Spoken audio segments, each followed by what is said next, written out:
Alright mga kasenyor, mapagpalang araw sa inyo lahat. Wala nga pala tayo sa bahaan ngayon.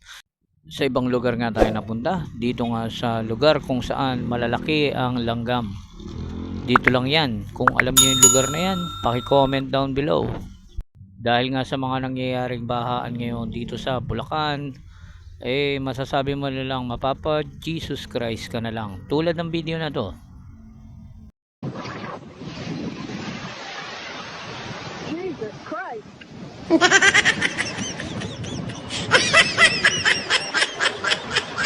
Siguro kahit ako nasa posisyon niya, ganun din ang gagawin ko. Kasi nga, lalong lumalala ang mga korupsyon na nangyayari sa bansa natin.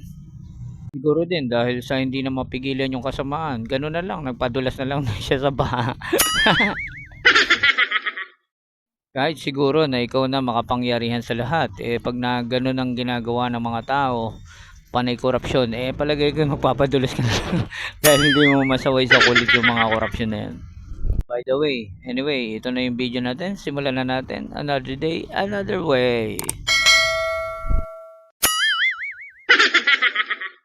Ayun nga, napunta na tayo dito sa bayan kung saan malalaki ang langgam. Kung nakita nyo naman kanina sa umpisa ng video natin. Meron nga tayong service ngayong araw na ito at napansin natin ito dito sa pinagdala natin ng service natin na merong ganito.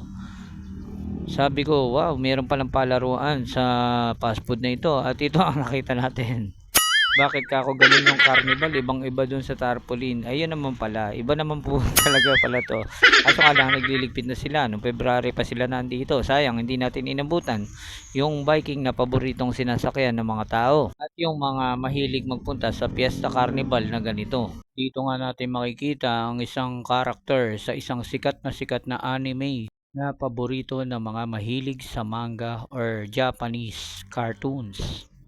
Kung kayo ay number 1 fan ng cartoon na ito, paki-comment down below kung nakilala nyo sila sa pagkakaguhit dito sa party na to.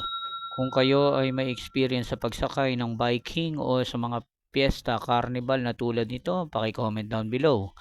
Hanggang dito na lang ang video natin ngayon. Mga kasenyor, ito po Senyor Pangumbo. Maraming salamat.